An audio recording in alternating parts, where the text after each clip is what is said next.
Hey, welcome to the Thursday Tornado Build with me and John. Hello, G'day. John. Hello. Ooh. We've got no Gary Morris with us today because he's off doing family stuff. So you're stuck with us too. Hmm. And Mod as if she wants to pop up. It's up to her. If she wants to stay in the background, she can do that. Or she can come on the panel. It's fine.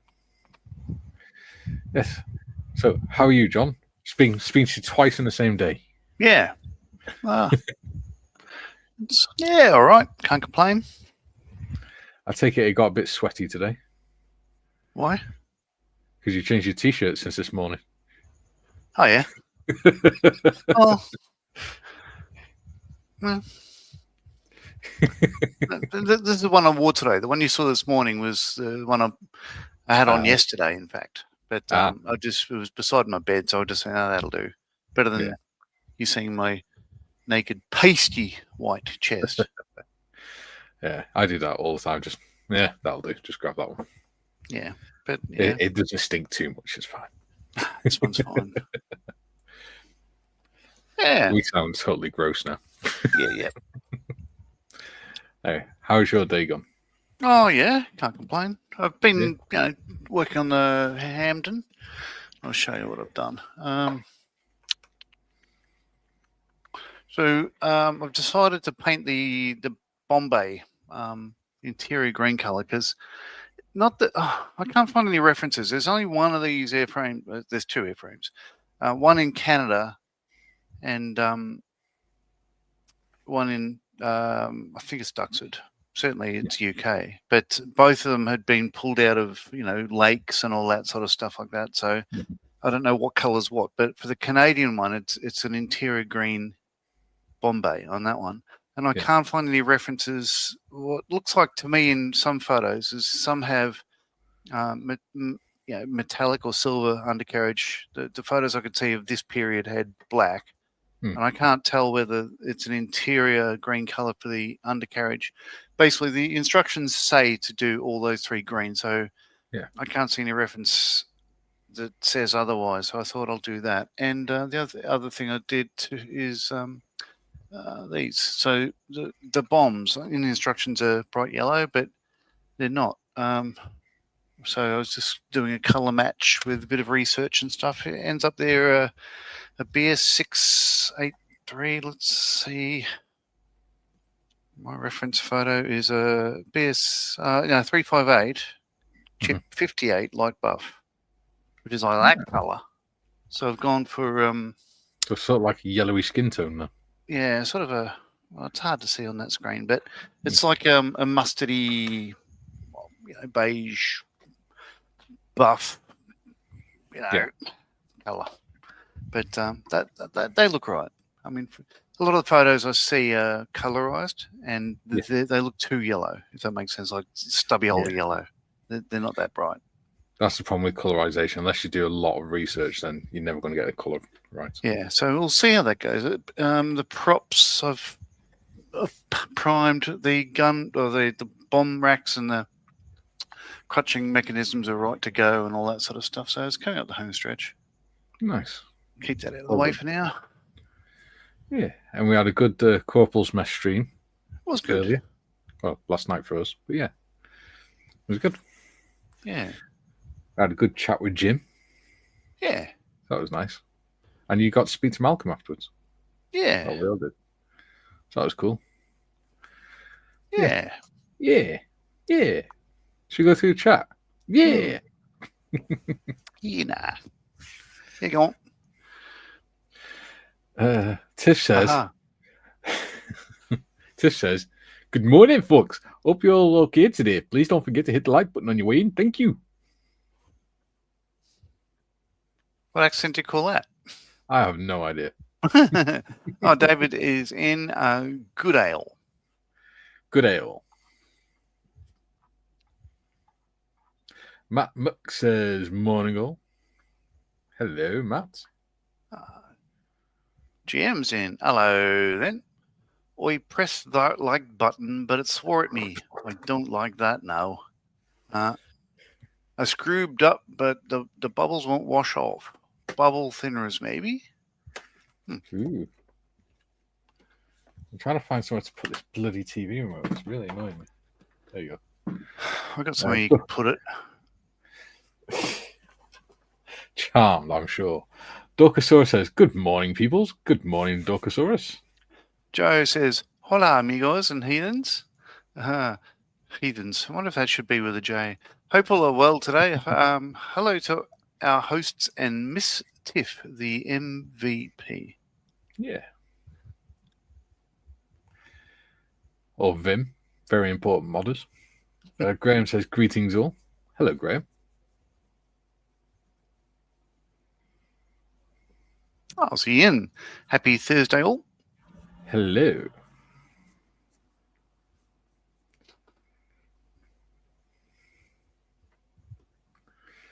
Modders is scanning through. Duke says, "Good day, all you beautiful people."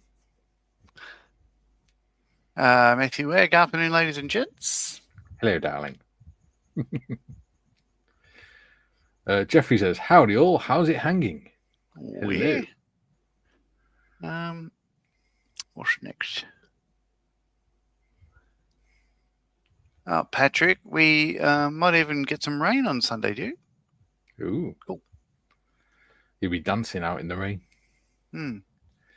Duke says, "More rain, Patrick. It's like winter." Trevor's in. Good day to all. Lysander Day this end. Lysander Day this end. He's starting his Lysander. Oh, very good. There you go. We'll be starting that in a few weeks. Yeah. Phone's listening to me again. He just asked me what I wanted. That's it. Right. All the rest is people saying hello to each other. So, let us crack on with the mighty tornado. Yeah. Zoom. So on. There you go. Rearrange some stuff. Get into focus. Because we absolutely did not prepare for today, obviously. Because we are amateurs. That's it. Right. Focus. Alrighty. So I don't really have a plan of attack today. I hadn't painted the undercarriage wells. Mm-hmm. The photos I took over in the UK, the wheel wells aren't exactly white. No. As it says in the instructions. But the last one I did, the 48 one, I did a bit of a mix. Yes. And that came up all right. But for this one, I'll probably just do bloody white again, I think. Yeah. Let me have a look. See if I can bring up my photos. Matthew says, "Davros and Batmobile now on Discord." Let's have a look.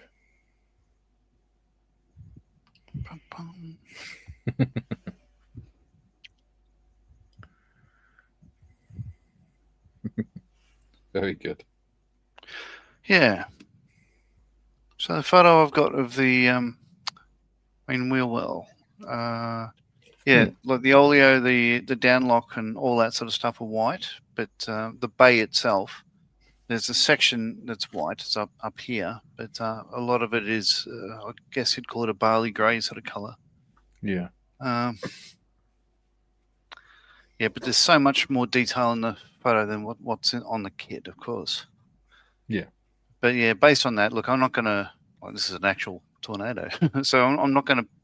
I've decided I won't paint it white inside. I'll just go for a slightly darker grey than what I've got there, and I think I'll just hand paint it because I could go airbrush and just sort of mask it all up and everything else. But at the end of the day, it's going to be boots down anyway. Yeah. Well, I'm gonna do the weapons racks, I think, today. 4, 5, 3. Yeah. Because I want to get everything on before, well, all the racks and stuff on before I start painting. Because I'll only cock it up otherwise. Oh crap! Oh, just remembered. So what I haven't done on the 48 scale one, I meant to go back after everything is done and put on the static ports there, but I hadn't done them. I need to go back and do that. And that's Genesis Designs and Modelcraft sitting in the cockpit there? Yeah. Yeah. Nice. So we've got. Wait a minute. That's crazy. So if you look at step 45, it tells you the name of the little parts that go on the side of the racks, but it doesn't tell you the number of the racks until 46. Because they're both 90. But it doesn't tell you that until you get to step 46. That doesn't make sense, does it? What do you mean? So the weapons racks themselves, they're part 90. But it doesn't tell you that on step 45. It only tells you that on step 46. In the middle there. Oh, yeah, it does. Go. I'm going blind. That's what it is. Yeah, put them on either. All right, let's consider this. USAF medium sea grey. It's a slightly darker shade. Oh, God, it feels just about empty. Oh, no. Oh. It's all right. Luckily, I'll be doing mine in camouflage. Well, try it.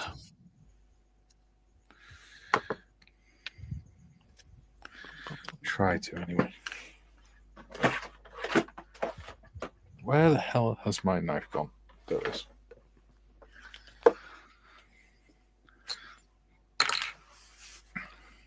Yeah, that works.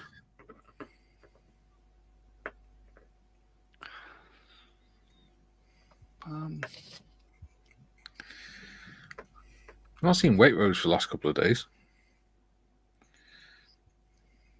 It's usually on like the Corporal's Mess and that. Well, I mentioned in the Corporal's stream, I had a delivery yesterday from Waitrose. A couple of two things. One is the Lysander mask set from Airfix, which is great, because as far as I'm aware, they're not in Australia yet. And an ICM kit, which is very nice. This one, Montgomery's office with staff. Nice. Very, very cool indeed. Nice. So thank you, Gary. Julian says, oh, crap. Time got away from me. Afternoon all. Watch your panel. Hello, Julian.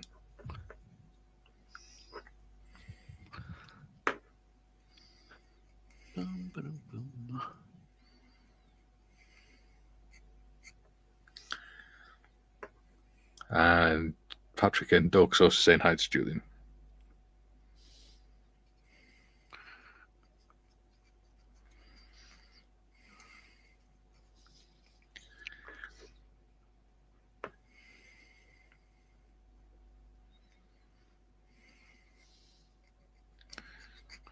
Is it going to be... Yeah, it is. I was wondering if it's going to be dark enough. I don't know. It's very, very similar colour. But that'll be all right.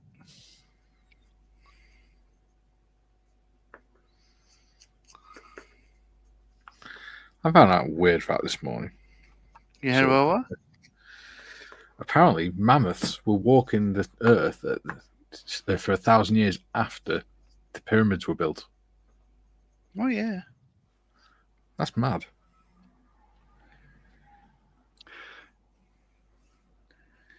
It's crazy.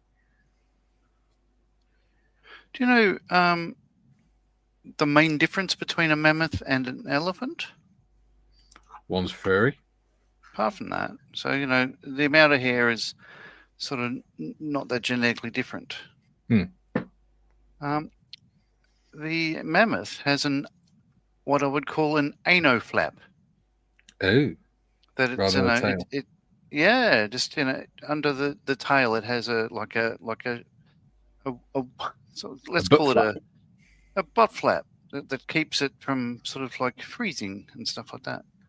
Yeah. And like they found there's certain mammoths that are found virtually intact, like mummified and frozen actually, in the tundra and the permafrost. Yeah, and they have the ano flap. Yeah. There was a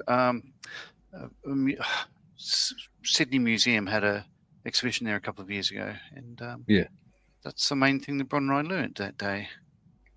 The Arnos flap. There you go.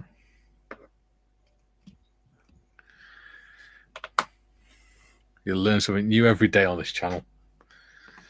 The elephants used to have crap flaps. Crap flaps. She says, crap, I'm late. In the Dorcosaurus, lol, afternoon Dorcosaurus. And Trevor says, Lysander on Discord. Nice. I'll have to look in a minute. So, with these interested with the Lysander, the colour I chose for the bombs is 70912 tan yellow. Very, very similar to the colour chip that they actually painted the bombs, early bombs. With the weapons racks in step 45, yes. You know the little lugs on parts like 153 and stuff? Yeah. Do they stick slightly above the flat of the weapons rack? I couldn't tell you.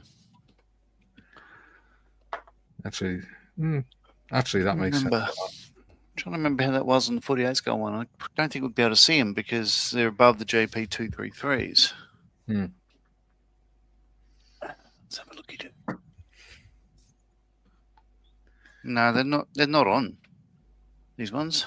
We can't see that, but yeah, they're not there. It's just they're flat. Yeah. How strange. If I zoom,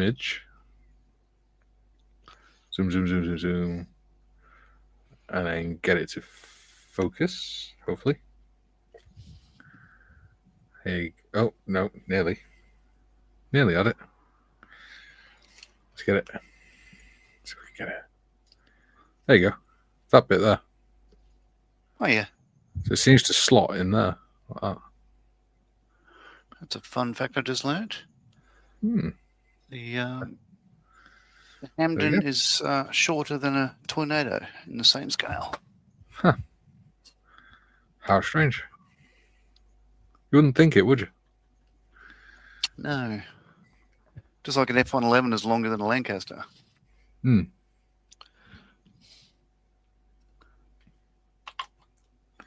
Okay. I want a barley grey. They do look a lot bigger than what they look in real life, don't they? Strangely. Well, yeah, these jets are bloody, jet fighters are much larger than the World War II equivalents. Yeah. But if you when you go to museum and look at the Lancasters, if you watch it on film stuff, it looks enormous. But then you see it in real life, it's like actually that's quite short compared to what you think it's going to be. Yeah, well, I think the baffling bit is the amount of crew. But they didn't have much room each. That's for sure. No.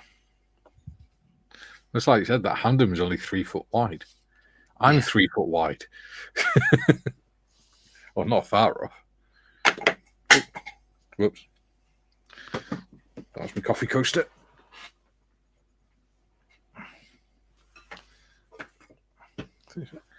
No, I'm 2 foot wide now. Just over. So I'm nearly the whole width of a Hamden.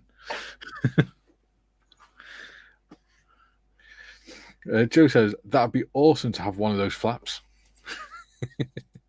It's what he calls it in George the Jungle, isn't it? Butt flap. His loincloth. Yeah. Tiff says, learn something new every day. Like the fact that John looks at elephant mammoths' buttholes. Oh, I couldn't get my eyes off them. Julian says, is the difference that mammoths are bleeding huge compared to elephants? Oh, mammoths have an arse door. Fairly sure I could have survived without knowing that. Yeah, it does. It does have a name. I can't remember it, of course, but doesn't matter. It's going to be something like butt flap or something. Or knowing scientists, it's going to be something ridiculously overcomplicated. Joe says, I could play more golf. You could? Duke says the other difference, John, is that the mammoths are all extinct and elephants are not. You're a wise chap. Oh, that's the other thing I did today. Because I was priming things, I removed James's. I've got his Imperial Japanese Navy gunner there that he's asked me to paint up. So I've removed it from the armature. Yes. And primed it so it can have a bit of paint. Lovely. Just not that. Julian says ruffle tiff. Okay. Julian's the only person that can say that and mean it literally.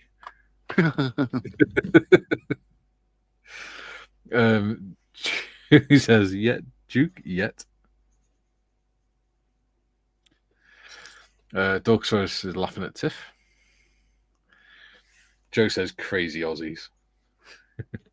Matthew, there's a type of hedgehog in Africa that's the DNA closer to an elephant than the European hedgehog. Weird. Wow. I like hedgehogs. They're cute. Jeffrey says, I think the heat has been getting to me. Butt flaps. What's next?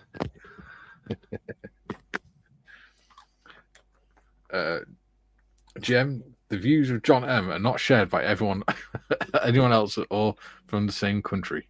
Wow, yeah. And Jeff says, my figure is in the post heading back to you, John. Ah, very good. Okay. And Duke, what I heard then was, John, you're slacking. Well, no, we've got till October to do it. So I've got October to do Vickers. Yeah. That should be fun. Yeah. What were you going to say anyway? I can't remember. Duke says, and I can answer this one without even needing to look at the model. What colour are you going to paint the brown life jacket thing on the Japanese sailor? Brown. Well, so one of the other things I found in my little sort of paint mission today was I didn't buy it, but I'll show you. I took a photo of it. This is Imperial Japanese uniform, and I just think that's close enough colour, probably, to that. So I don't know if this is unique to the Imperial Japanese Navy or whether that was the same colour as the Army issued stuff, but Imperial Japanese looks uniform. Like the boot colour of the suede boots that they had. So that makes sense for a life jacket because that might be suede as well. Yeah, because there are notes under James's Discord, which is Sprue Station. Yep. Under Shadow Command. However, they're for the Echo, so they're primarily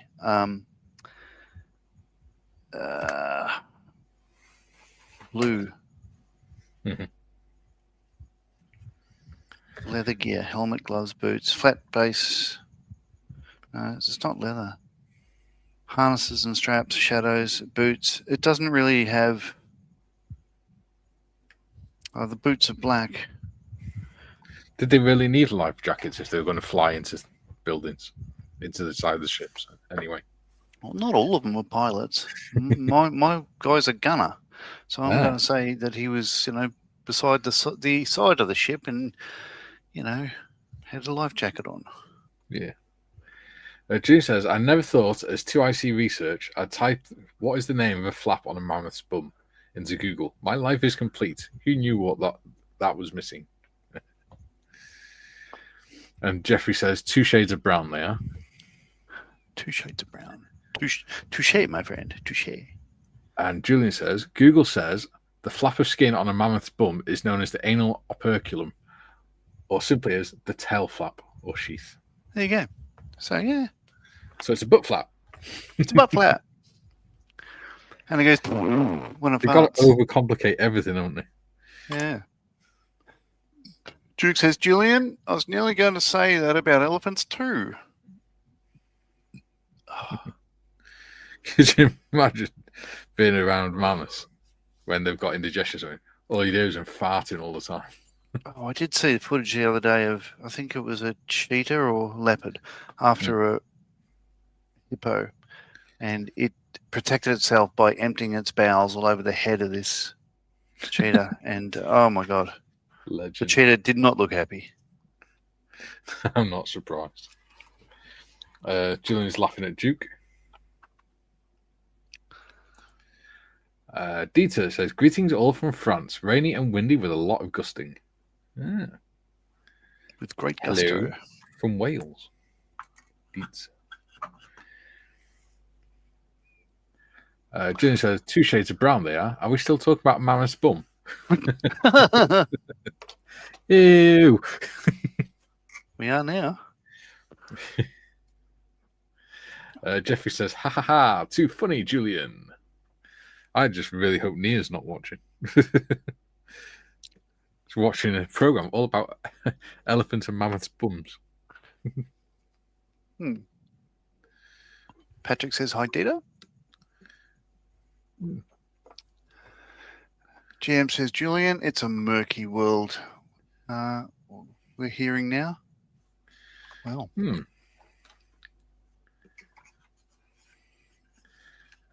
Joe says, Mikey, check to see if the amount of subscribers has gone down. It may well have done, mate. Wouldn't surprise me. I wouldn't blame them, to be honest. I don't know. What am I kind of... Yeah, I might as well do the undercarriage. What the hell? No, it's still the same. Phew. Junior says, be back in a bit, Kara here. No problems, buddy. The only thing that has gone down is the channel memberships, but that's because 11 of them were gifted memberships. Oh, yeah. They're running out this week.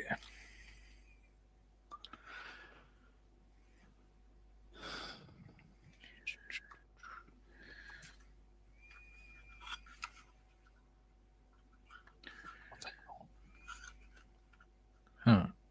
Okay.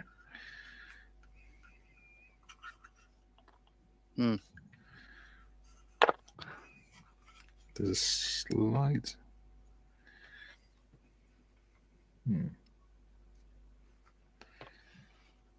Okay. I'm going to have to glue one end of this weapons rack down and then the other. Because they don't sit. The underneath the fuselage isn't flat. 2, 3. It's got a slight curve to it. All right. Duke says, Jeffrey, what figure do you get from Skiffers? And Duke, have you started yours yet? Deet says, mammoth bum boots. Sounds legit.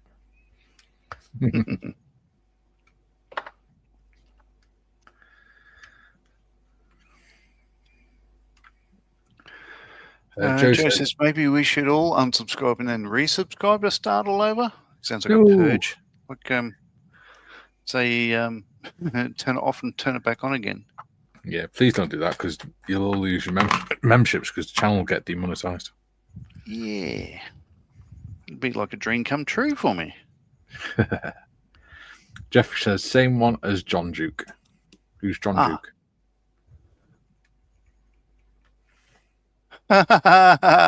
Duke reminds me, Dieter, Oshita Flap.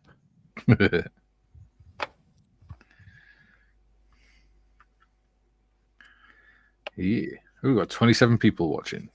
Crikey, I better do something. I take it that weapons rack is actually supposed to sit tight against the fuselage. Yeah, it does. Yeah. On mine it doesn't because the fuselage has got a slight curve in it. Oh? Going from front to back. It curves slightly. I'm hearing good authority. They're called shoulder pylons, which is sort of dumb because to my mind, the ones under the center fuselage are not a shoulder. The shoulder would be up in like the armpit. Yeah. But apparently, that's what they call them. Ah. Well, not apparently. Like Steph tells me that. And he used to Well, work on it. definitely, apparently then. So where's my bloody knife? There we are. Yeah, if you look at the fuselage side on, it starts curving slightly up towards the exhaust, doesn't it?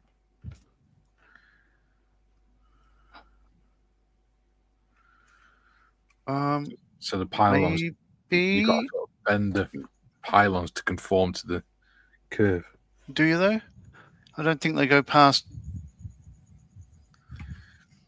that bit there, so they can open the engine panels. Yeah. Let me check. Yeah, that's how far they go. But when they go forwards, look, there's a gap at the front. Okay. Because of that curve. You can't really see it because it's not focused. But there you go. Because that curve there.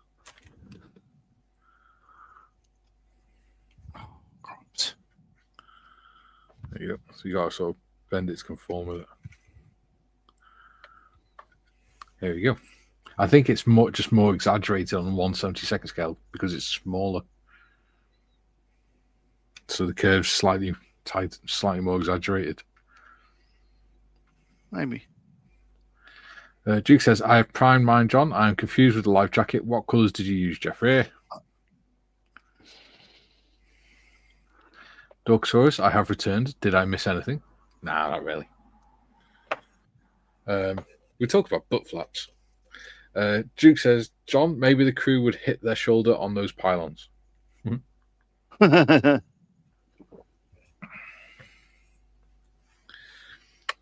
Yeah, you think they call them something like fuselage pylons or something, wouldn't you?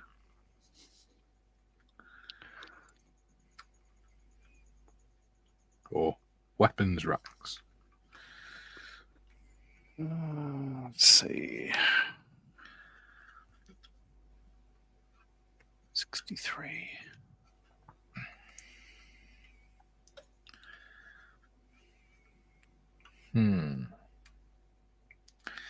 Yeah, so these instructions are saying glue all the parts together for the undercarriage and then leave it for 5 hours before you stick them in place. I don't know. Because I'm reluctant to put the pieces together. Yeah. Because if they don't line up and you wait 5 hours, you'll never get them. Yeah. Get them on the dingus. On a dingus with the thingus.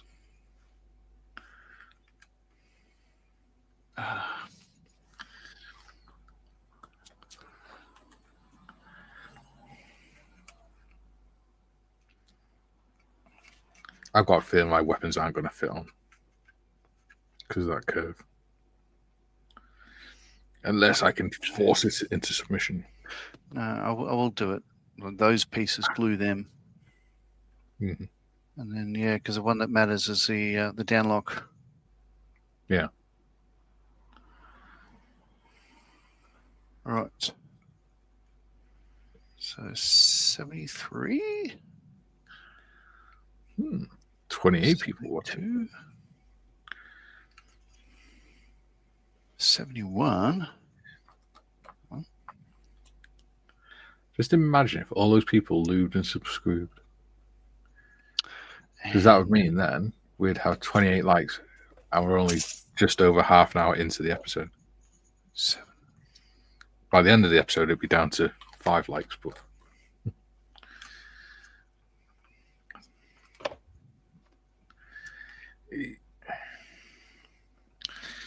today's episode is brought to you by sitting here holding bits of plastic together.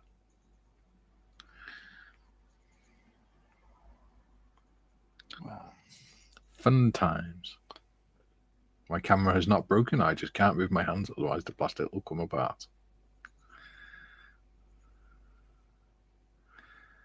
So, what's everyone working on in chat today? We know Trevor's working on his Lysander.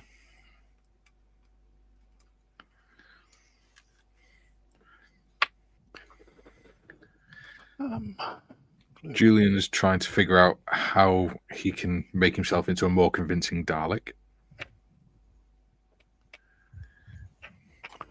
Exfoliate. Well, we worked out the other day that in Welsh, exterminate is closest translation would be defoddy. So Julian came up with the idea that he could spin around in his wheelchair with a plunger stuck to his head, going defoddy, defoddy. Right. Or daffodil, daffodil, because he's confused Dalek.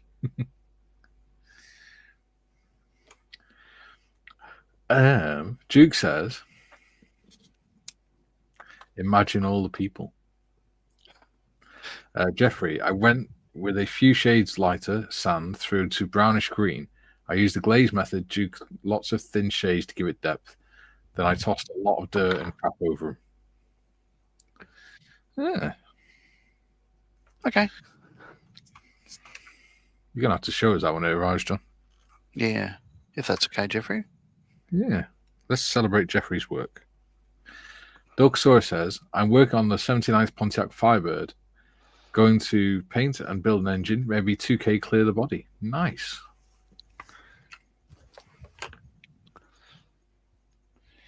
Very nice indeed. It's nice to hear someone doing cars and stuff for a change.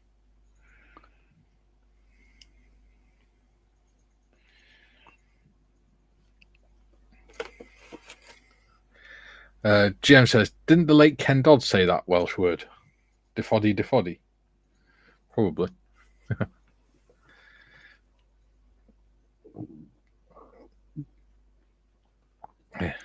Yeah, possibly.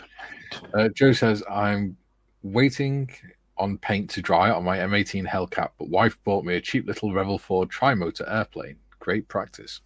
Nice. Be an interesting one to do. Patrick says, working on the Austin engine. Nice. Looking forward to see all these engines. Because we know Andy did a good job on it. Far better than what I've done. He's put the wires on it for a start. Yeah.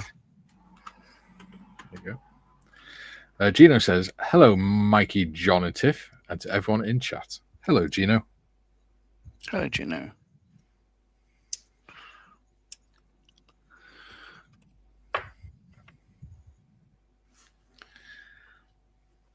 And Patrick saying hi to Gino.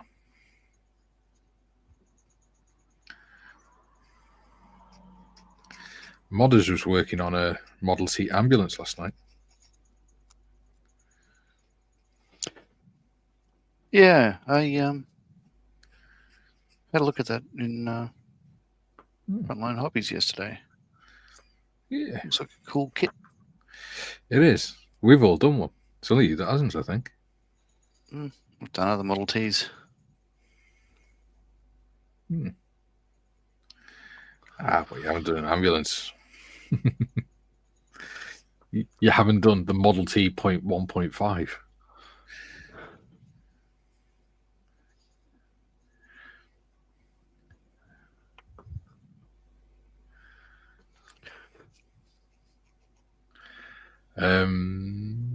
Trevor says,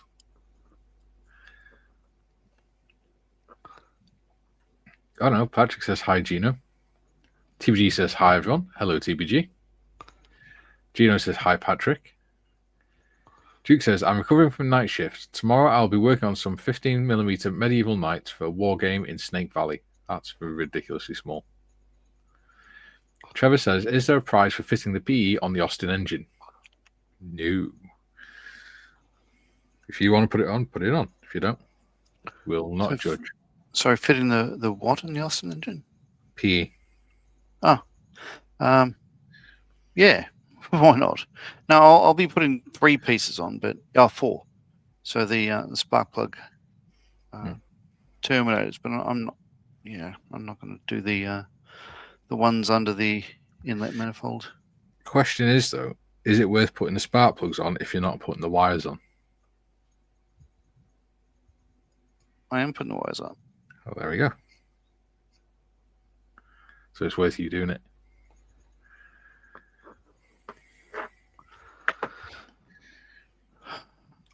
Where we get up to? Joe says, "Hey Gino, hope you're feeling better." Patrick said, no, Jim says, "On the bench, ignore the cat, a T-34-85, a Crane FA-50, and an F-16U." Oh. June says, "The diorama you did with the Model T ambulance was great, Mikey." Thank you, buddy. It's a long time since I've done anything like that. TVG says, "Hi, Gordon." And Patrick says, "Hi, Hobby Time."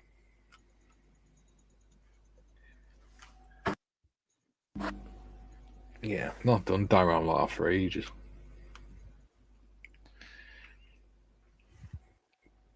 I used to have fun doing stuff like that. I just don't have the time now.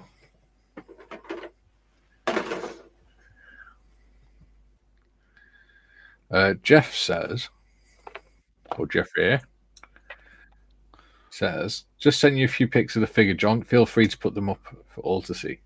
Ah, okay. Let's have a look. That is a ridiculous amount of flash on that bomb. External tank. Well, yeah. Point remains the same. Is it? So there's a part 104 and 103? No, part 99. Are they on this?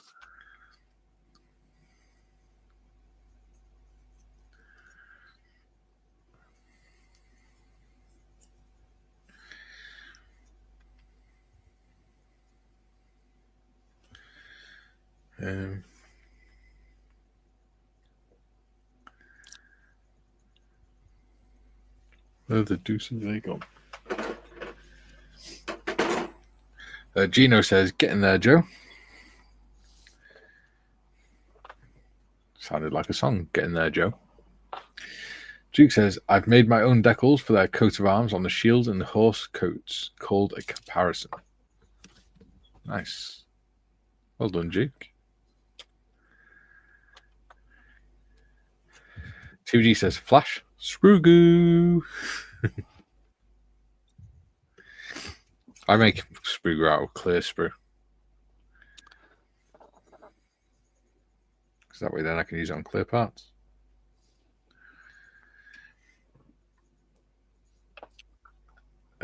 Julian says, "Part 99? You mean the Flash is so big it's got its own part number, Mikey?" Yeah.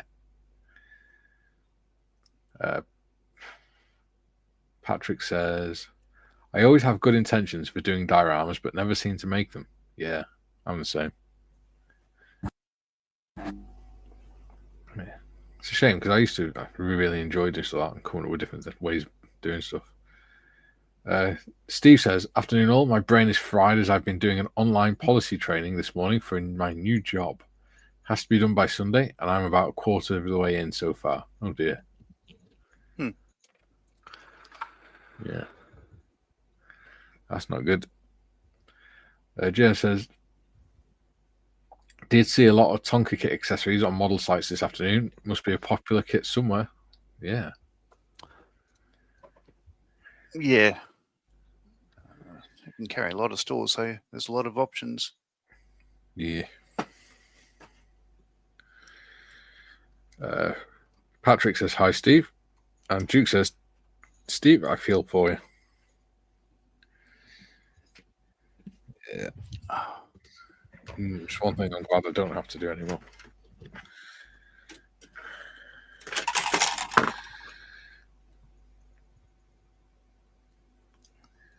E-learning was boring.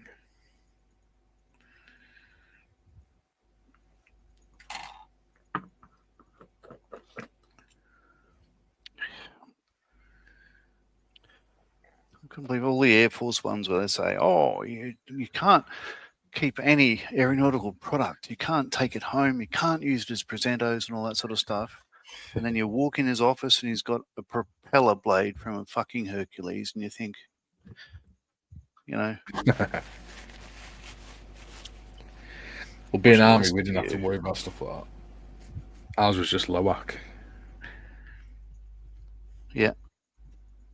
And you invariably had an NCO that would go there and say, basically, sir, what you're saying is, don't have any fun. And you're just like, what?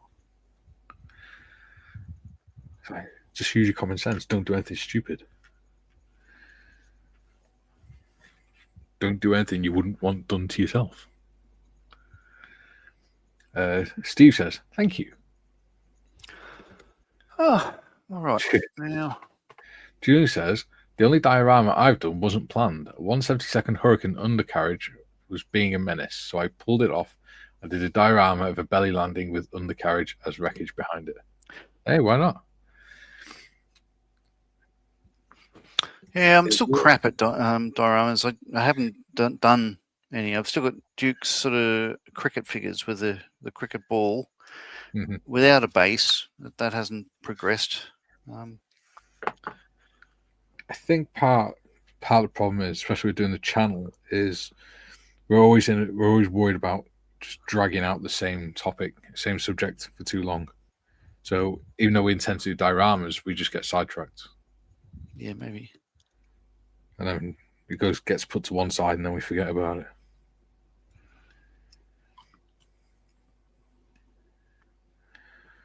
Or I know for me personally, because I know you guys don't do a lot of dioramas and stuff. I try to sort of minimize the amount I put into a diorama so that it doesn't take too much longer than what you guys are going to put in. 69. Trevor says, just put pics of some of my World War I and World War II and 1930s vehicles on Discord. Nice. Excellent. Look forward to seeing them.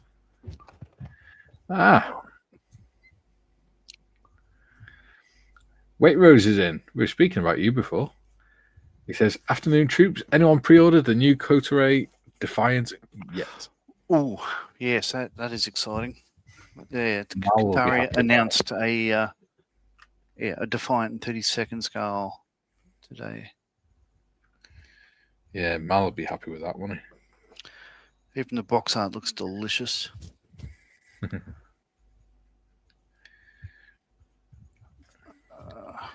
Patrick says, hi, Mr. Evans. What are you up to today, Gary? Do you have anything instructive? Isn't that lovely box art? Oh, yeah. That's cool. It just looks like a Spitfire with a turret.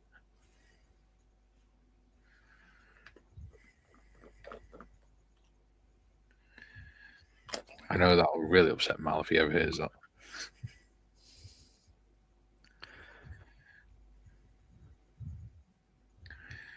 He'll go all Greta Thunberg on me.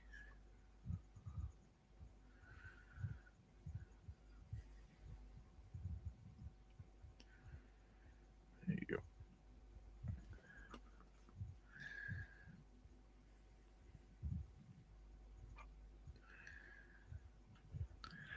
GM says, the guys running the ESA section scrapped aircraft parts would ring me and ask if I wanted any of the latest stuff.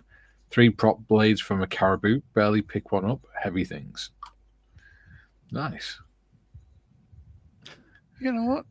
I think so. Looking at this box art, I know. I think it's 234 Squadron from memory. I haven't looked it up, but PS I believe is 234 Squadron, and that with the color of the spinners and the white bit near the front there and all that sort of stuff. It looks like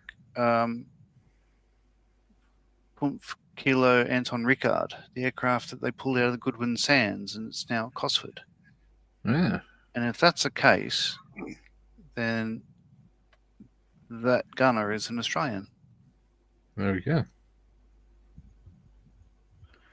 Which would make sense given the one that shut him down from the Antipodes.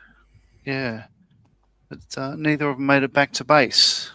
They were bounced by a couple of BF 109s, and I believe, from memory, they ran into a cliff.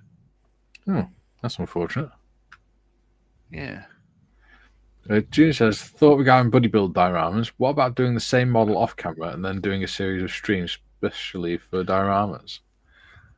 Could do, or we could just do streams about dioramas where we just got to make something from scratch. That could be interesting. No, John, I don't mean just build a wall and a flat surface. Waitrose says, doing the seams on my Frog Whitley and painting my BF 109. Nice. If you want some company, you're more than welcome to join us. Be interesting to see what you're doing. Jeffrey says, another kit Mal will start and never finish. Do you think he's getting a bit of a reputation, John?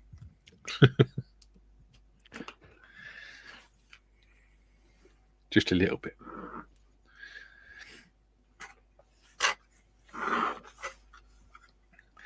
I've angled my weapons pylons. So, angled the wings back and done the weapons pylons the right with the wings back. But I've done my fuel probe out. So, hey, they're just daredevils. I could do that. Because I was reading before that the optimum angle is 25 degrees for the wings when they're refueling. Oh, okay. But hey, these guys are just complete maniacs. And just going hell for leather straight into the fuel basket. I might have mentioned before on the stream, but on the Hornets at least, the air-to-air refueling receptacle is extended by nitrogen precharge. Mm-hmm. So even if you have no hydraulics, no electrical, you could still get the air-to-air refueling happening because it might just save your life. Yeah. But then to retract it, it uses hydraulic power. So you'd need an engine running to be able to close it again. So what happens with ours, because we have a servicing on them, we just make sure there's no sort of damage where, like, say, the ball hasn't been knocked off by the drogue and all that sort of stuff like that. Yeah. If our guys did air-to-air refueling, they would leave the probe out. For us, just as a telltale sign that we need to initiate that servicing. Yeah. And I don't know if the Tornado is the same. I'd imagine it would be. Yeah, probably. Because you can't always rely on the pilot to tell you that they didn't need to refuel, because they'd have other things on their mind. Yeah. During a debrief. Yeah. Like finally getting a cup of tea or something.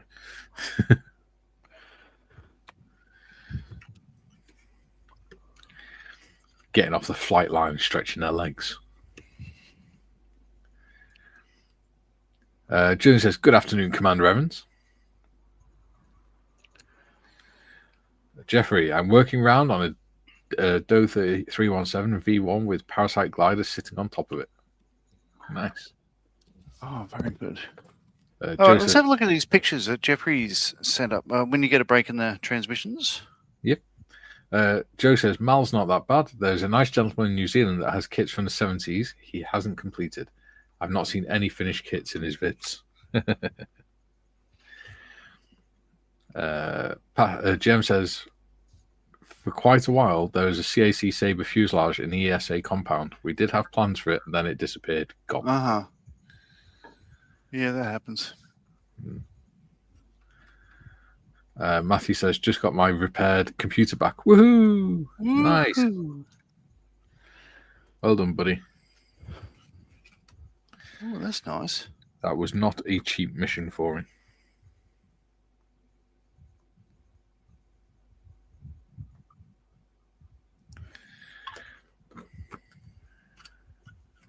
So go on then, John. Okay, so these are all the photos. First one is that'll be Skiffer's handwriting, and it's the same boxing I've got as I mentioned. He's in his long johns. Oh, white uniform with life jacket on. Yeah, he's holding his hat up to say, huzzah, and all that, whatever. But that's a dweeb, and then like that. That's how he's come up. Oh, yeah. There you go. Looks all right. Oh yeah, that works. Yeah. Very cool. Well done. Yeah, that's great.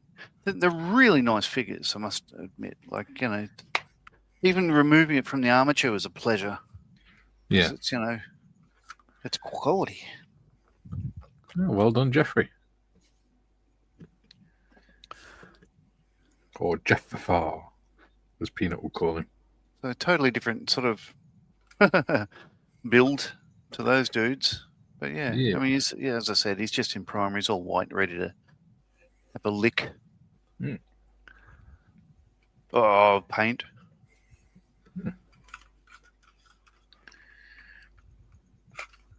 Yeah. Woo. Thank you for sending me this figure that I can now sit and lick. Now I need two slicey nose wheel doors.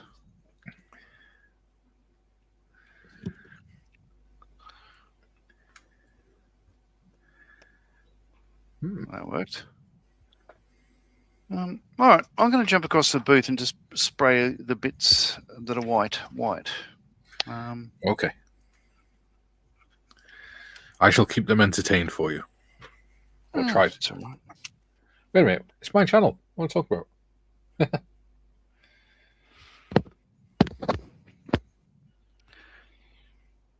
Ooh, crate approach. Whoa, dear God. Okay, that Lysander's looking good. Oh, yeah? Focus. No. Yeah, there you go. That looks good. Very cool. Yeah. So done, mentioned, Jeff. I've got the FX one I haven't built yet, but the Garvey one doesn't have any of the leading edge slats. That's some of his models. Wow. Is that the Invisible Man with a blue jacket on? Looks like it, doesn't it? That's cool. Let's see, because if I turn the brightness down a bit, that'll help. Usually helps anyway. There you go. Nice. And then that one. Oh, look, there's the omnibus. Hooray! Yeah. That's cool. Well done, buddy.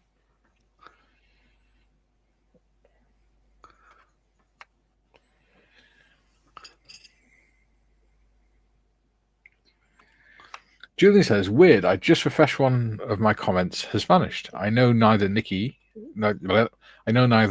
nor Tiff would have, so that leaves Nanny YouTube. For fuck's sake, there was nothing offensive about it. I don't know, buddy. What were you writing? Were you being naughty to anti-YouTube? Duke says, excellent work, Jeffrey. Did yours come with a hat, John? I'll have to look for the armature now. Yeah, it's part of the figure. Oh, here he is. He's right in front of me. They're all cheering as the ship blows up. Yeah. So, yeah, like that. Yeah, here we go. Nice. Okay. Yeah, that was good work on the Lysander and that, Trevor.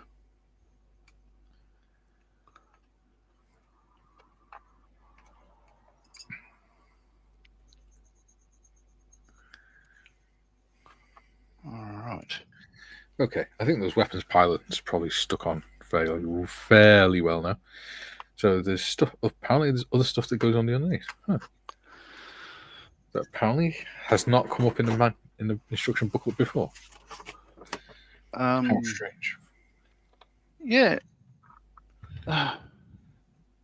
So the alarm missiles, which are the long, skinny ones,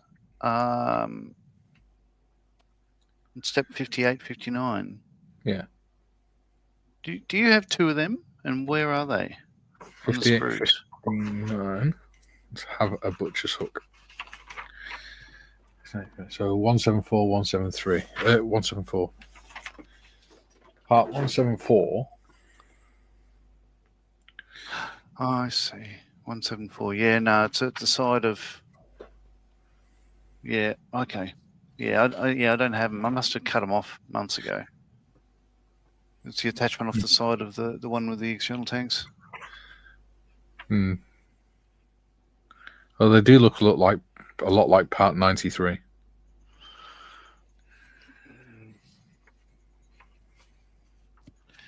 But yeah, they're there on the end.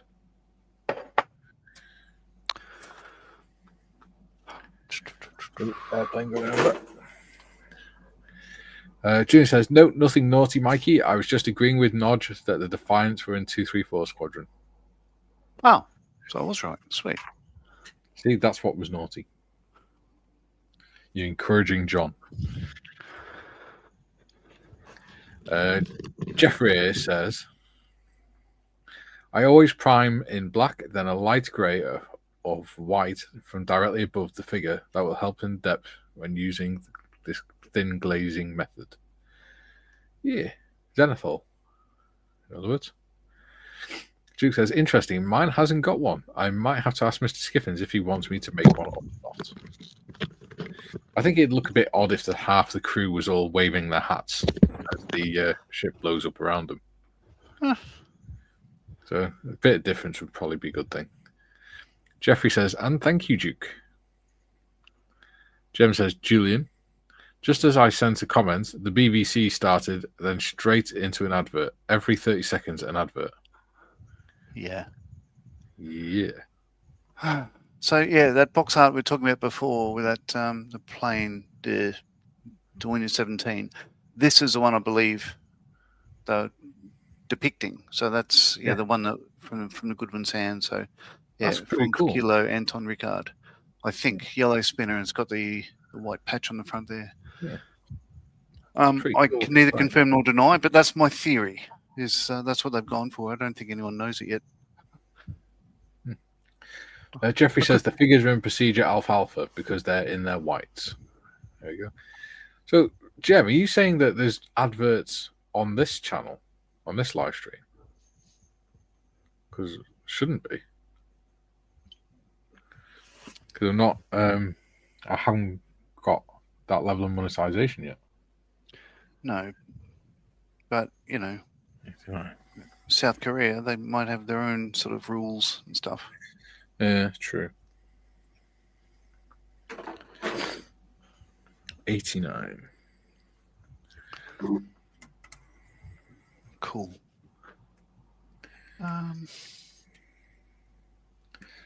To be fair, it's got quite a few weapons racks on this, hasn't it? Yeah. No, they're a beast. Not something you'd want to be on the wrong end of on a bad day.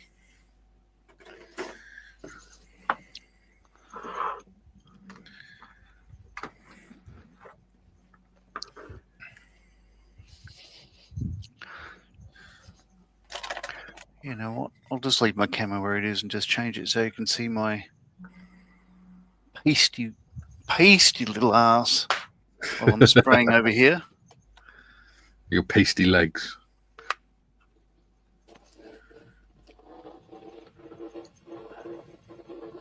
Just it's just easier than I'm not going to be here too long. It's just easier than moving everything across. Yeah.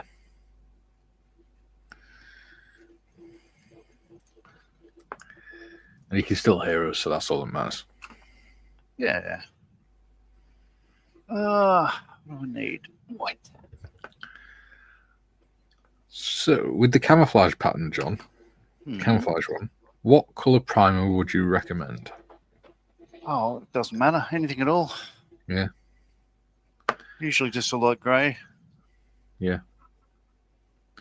Just wasn't sure whether to use light grey or black. No, I wouldn't use black. Make it too dark. I believe so. I haven't used black, but I think it would because, yeah. I don't know.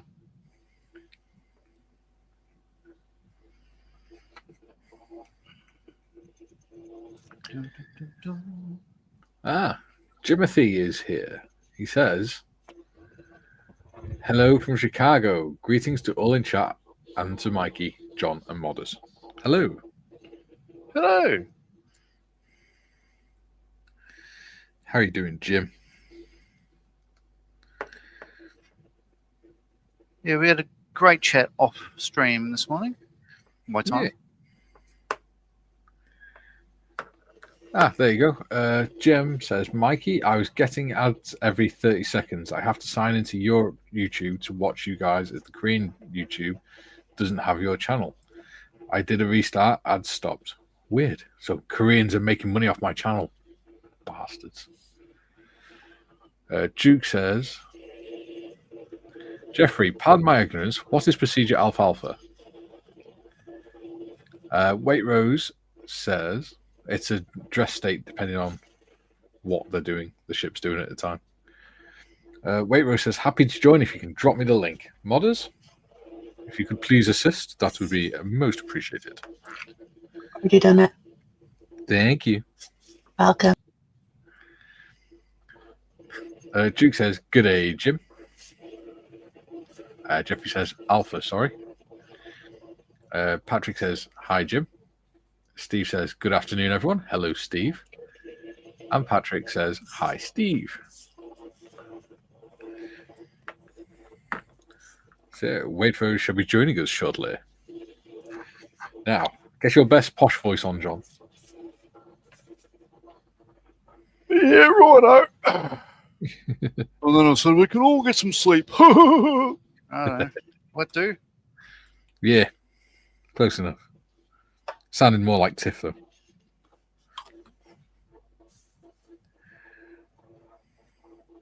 Right,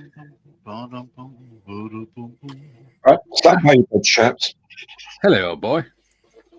Hi, you're right. Yes. Are you? Yeah. Hello, Gary. Hang on. John was just doing his best posh voice for you. Hello. Hello. We can hear you.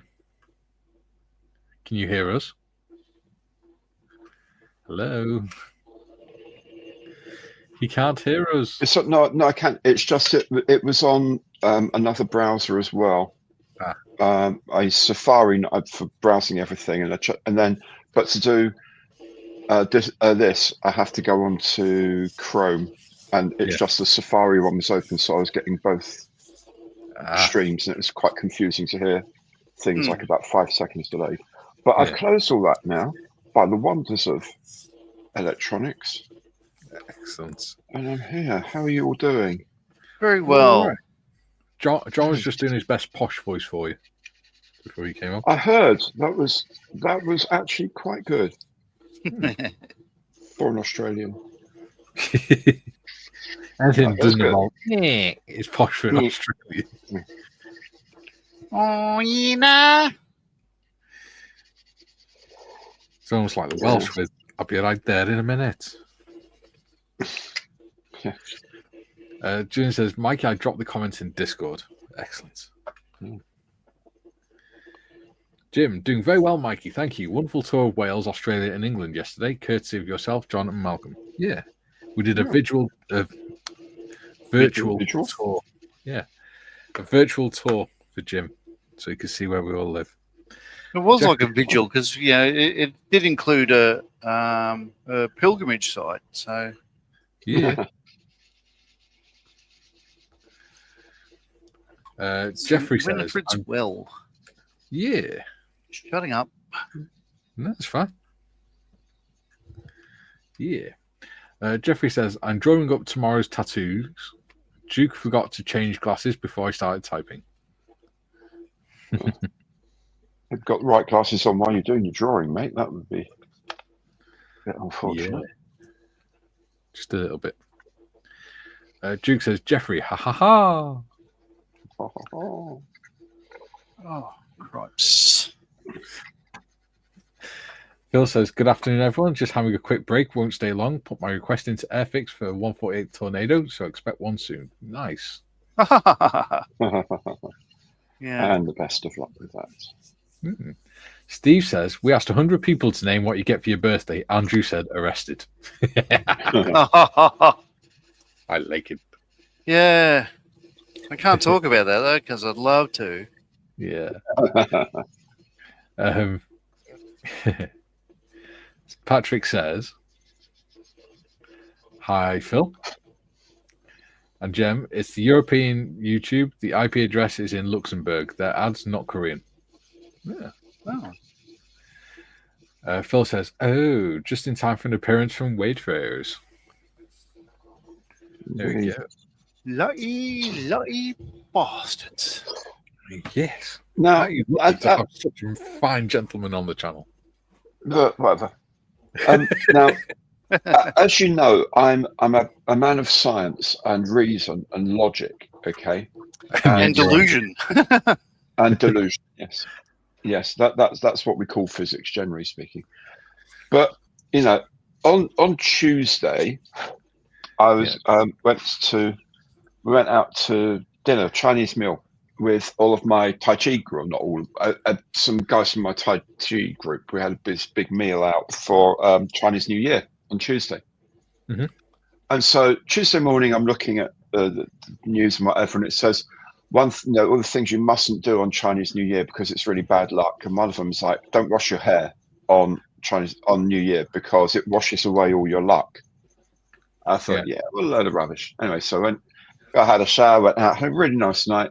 Since then, so many things have gone wrong. Little things, first world problems, all of them, but just really little nagging. Like Maria said, oh, can you just put this soap dish on the wall? Bought a new soap dish on it, but it should be fine. It's exactly the same ones we had before. The old one was old and it's got manky. Can't clean it. Get a new one. Do the holes line up for mounting on the wall? No, they don't. But they're so close together that I can't just drill a new hole because they're going through tiles. Yeah. And I can't. So it's like, oh, that's really useful. Thanks so much for that. And then we had a telly arrive today. Maria wanted a new telly, so we got a new telly. When we spoke to the guys, they said, look, you're going to have to put it on the wall for us. Oh, yeah, we can do that. Part of the installation service. As long as you buy a wall mount for it as well, then we can do that. Excellent. These guys delivered the TV. Oh, no, we can't do that. We haven't done that for years, mate. But he said we could. I said, no, you can't. You can't do that. We're not allowed to do that anymore. Hamish. There's another dog in the neighbourhood giving him a hug. What's the matter? You woken up? Did that wake you up? Right, go and sort it out. Go and sort out neighbour's dog for me. Go on. Yeah, so now we've got this bloody enormous TV in its box, just sitting in the lounge doing nothing until we can get someone to come and install it. Like, yeah, off you go. Good boy. So, and everything I do, it's like I pick something up, try to do this. Oh, you can't do that. This. Oh, great. What? So it's all happened since Tuesday. So it's just what it is you challenged the gods. That's what it is. I challenged the fire horse, did I? Yeah. Because it's the year of the fire horse. Yes, you laughed in the face of the gods, and now they're punishing you.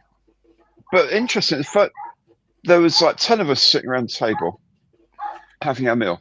And there's Maria and I, and then there's our instructor, Zibby, and then 2 other people from the Wednesday group that he runs. All 5 of us, all Year of the Ox people. All 5. How strange. Guess what year I was? Particularly as both Maria and I should be the following year, but because our birthdays are in January, we're in the previous year's thing, because, of course, Chinese New Year's in February. It's all very interesting. Guess what Chinese year I was born? I have no idea, my dear boy. Ox? Year of the Dragon. Oh, dragon. Oh, that's handy. Right. Yeah. I was born in the year of the Ano flap. Oh, probably not. Did you miss that bit of the discussion, Gary? No, you I wouldn't. believe so. We were talking about the fact that the difference between mammoths and elephants is that mammoths have butt flaps. Okay. Like under the tail, they have a furry bit of skin that covers up the anus, so it doesn't get too cold, and they don't go Okay. like that. Oh, right. Okay. Yeah. Wow. Well, you live and learn. It's like being on a stream with David Attenborough. I love it. Oh, it is not. No, we don't believe in depopulation. True. What? Yeah, that's one of the things he believes in. What do you mean depopulation? What apart As in from? reducing the number of people on the planet I think that'd be a great idea. by force if necessary. Yeah, Ah, that'd be great. That's not. Maybe not quite such a good idea. By force. I said to Timbo a couple of years ago. I think Hunger Games. 2000 and halfway through 2019. I said, well, what we need is like a couple of million people to be sort of taken on the planet. But which nationality will you choose to go first? Because I believe mankind is a virus, and we need to be controlling our own numbers. I'll go first. On lighter news, Graham says first rule of physics, everything you learned yesterday is wrong. Yeah. June says I'm going to put this Dornier 17 away before I break it. And Good walk idea. all over it and stuff. because you do have a habit of doing that. Or Hang on, I putting, just got to sort Hamish up. putting stuff Yep. on it back to front. All right, back in a moment.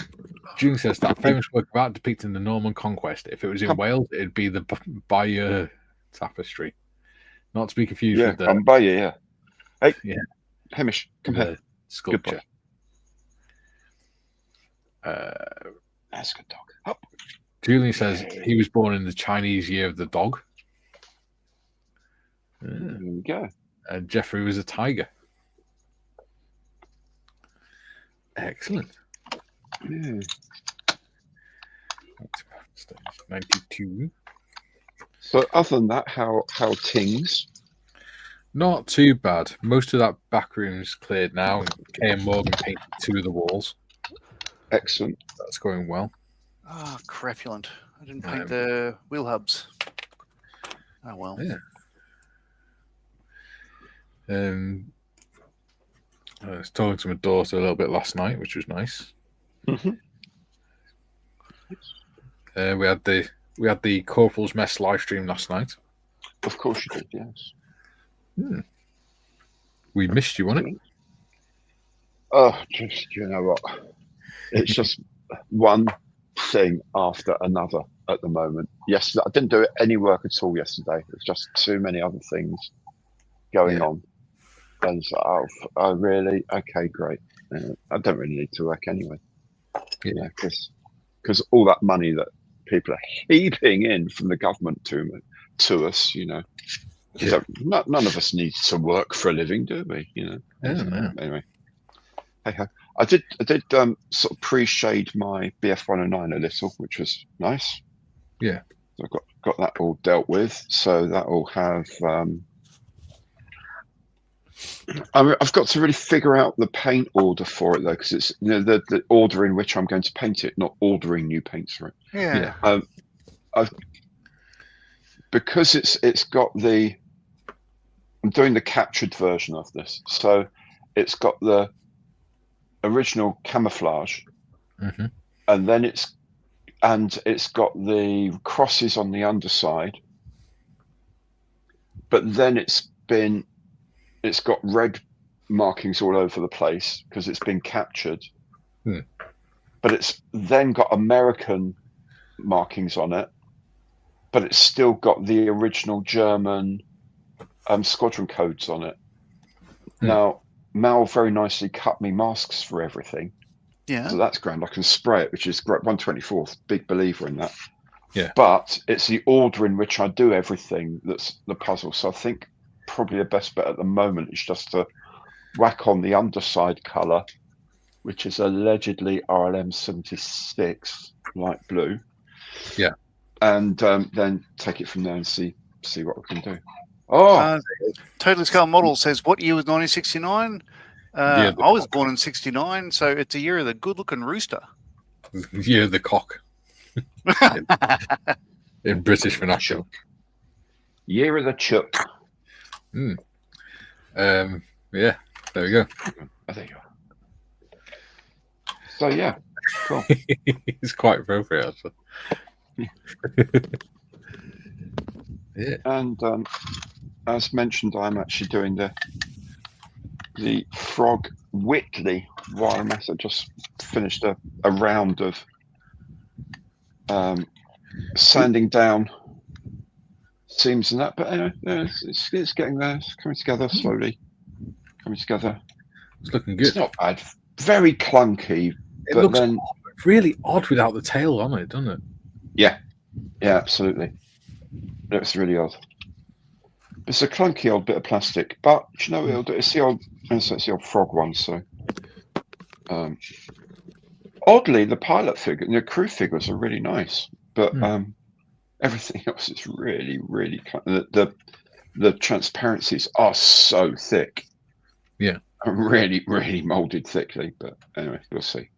I'm looking forward to seeing how you get on with those training and everything.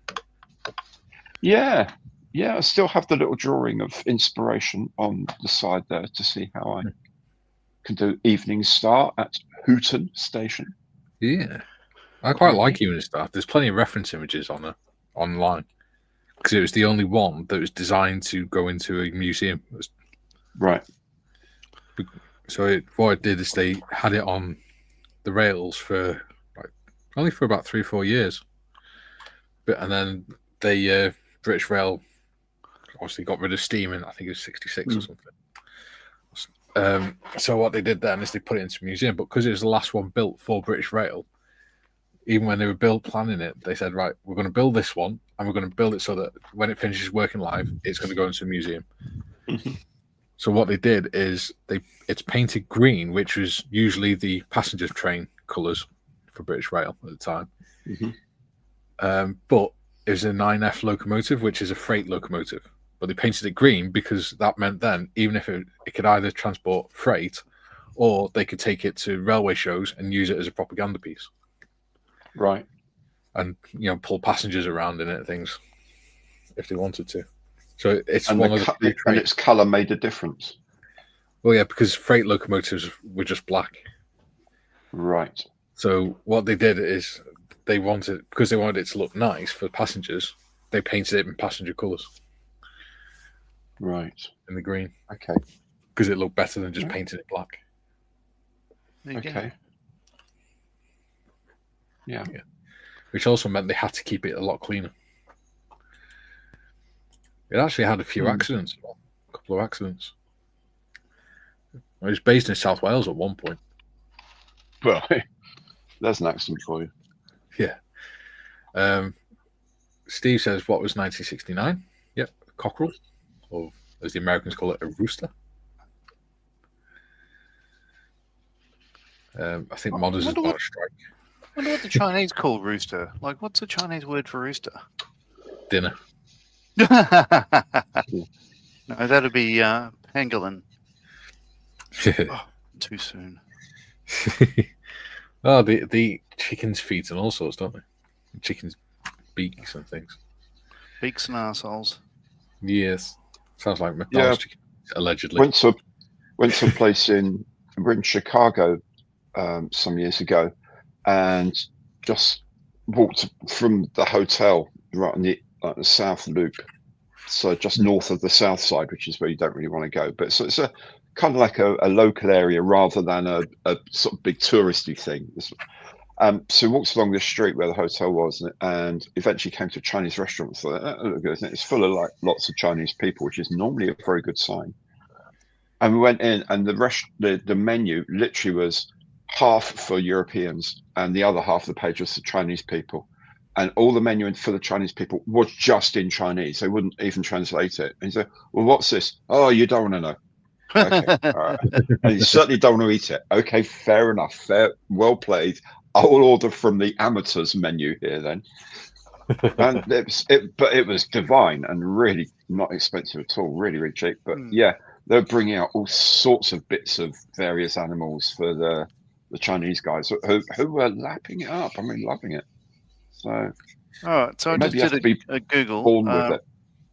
Rooster in Chinese is a gongji. Apparently. Gongji. So for S's and G's, I'm just going to look up fire horse in Chinese. It would be funny if it's lost in translation. It's actually the year of the fire hose.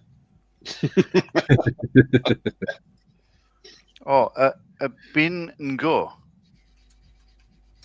Bingo? Yeah. Bingo. Binhngo. Bingo.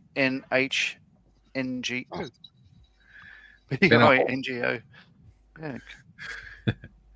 Yeah, I think Modders has gone a strike because we're still on the same comment. The fire horse or the Bing Wu or Bing Ngo. Modders, can you just switch your cam on so I know you're okay, please? Because don't seem to be there. June says, easy way to control population numbers, remove all the warning labels off stuff and let Darwin sort it out. Well, yeah. Like, there'd be no Republicans left.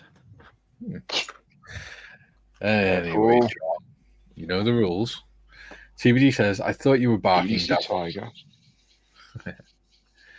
Julian, TSM, that was the year of the rooster. Yeah. Joe, Maria wanted a new telly. My wife wants me to pick up 100 pallet cement blocks using my little 5x8 trailer. You got lucky, sir. Well, it did, because they delivered as well. Didn't even have to go and get it. Yeah. With it, stain and deliver.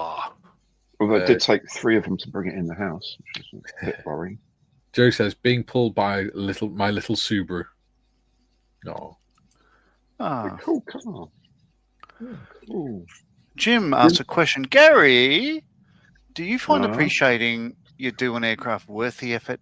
I've tried it and found the results only so-so.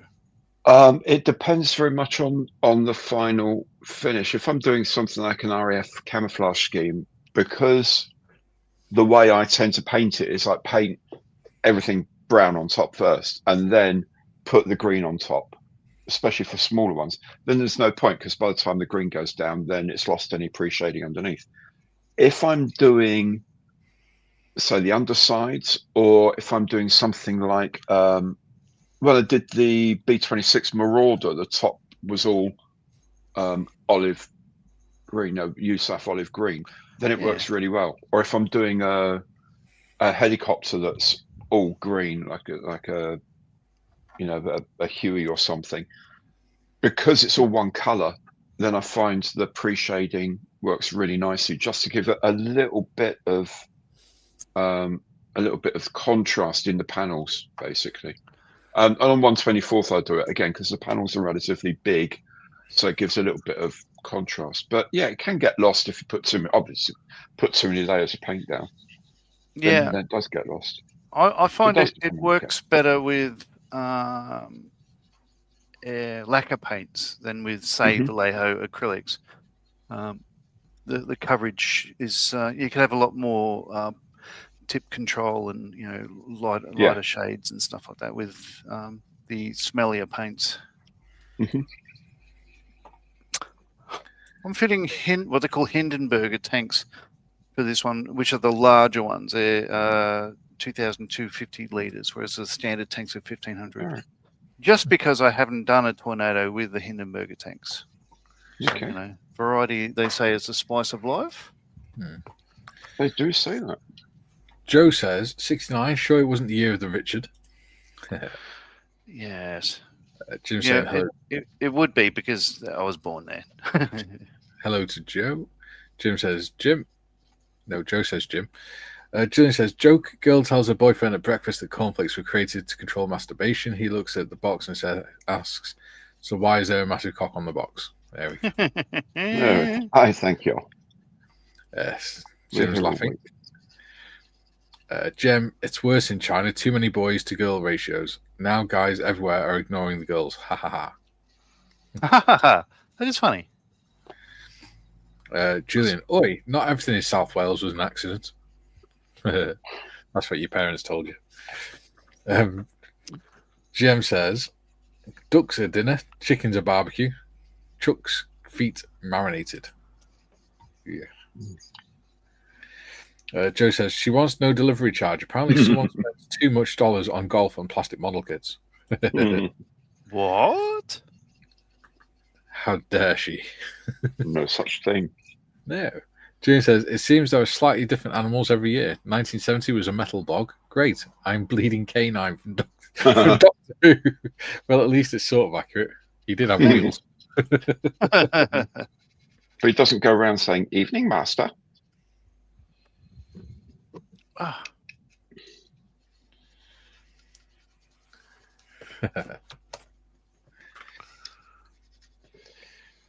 Could be worse. Okay, bored of that. Like the robot out of Hitchhiker's Guide to the Galaxy. Marvin. The point? Yeah. Marvin, the paranoid android. Oh, Yeah. what a wonderful series of books. Here I am, brain the size of a planet. Yeah.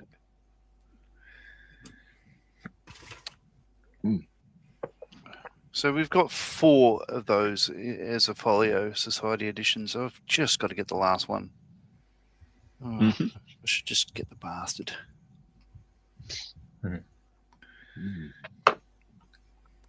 So our first trip to the UK, Bron and I decided to go to the Folio Society store. Unbeknownst to us, it closed the trading 2 days before we arrived in the country. Oh, no. They knew we were going. But no, I mean, it's only an online store now. And then reopened 3 days after you got back. Well, yeah, it's just like What a coincidence. because we went to Norwich and a Coleman Mustard outlet store. They were selling All right. things there. But in the paper, the local paper that morning, is Coleman Mustard had announced that they were closing their outlet store for good. And there's a lot of people in the store saying, "Oh, I'm sorry, Marge," or whatever her name was. Yeah, the way I found out about it was reading the paper this morning. Yeah. So I bought something because, felt sorry for Marge. Marge? Her name's probably not Marge. It's probably Doris Coleman. Doris, why not? I call Kaylee Doris all the time. Yes. Okay, 167. Those skummers. 1, 2, 3, 4, 8. Let's do that. 141. Where are you? How are we for time? Oh, God, we've got half an hour left. Let's see if I can drag this out. Lube and subscribe if you're watching and you haven't been here before. Yeah, and if you haven't been in before, don't forget to say hello in the chat and let us know so that we can welcome you to the channel. Jim says, someone is pulling comments off the chat. Relevant, accurate about population numbers. Oh. They're not coming up in StreamYard. Oh, because I've offended a couple of nations already in the stream, I guess. Probably. Well, that's unlike me. Drake says, sorry guys, have to go. Grandkids coming for breakfast and school drop off. No problem, Wonderful. buddy. Cheers, Jake. Jim says, Ponders, do I tell my brother he was born in the year of the fire sheep? Fire sheep. Better than being born from a sheep, I suppose. He did not have relations with that sheep. Wow. Said the Welsh First Minister. No, at the minute they're saying, go to the pub, support your local pubs, which is weird. Oh, that's kind of responsible, yeah. Hey, why not? Yeah.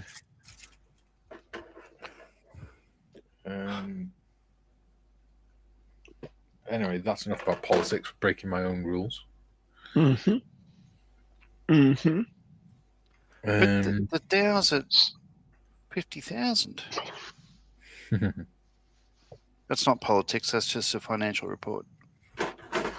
Yes. Okay, part 144 is obviously a clip part, so that won't be going on yet anyway. What will be going on is all the... Oh, dear God. Okay. Right, part 150.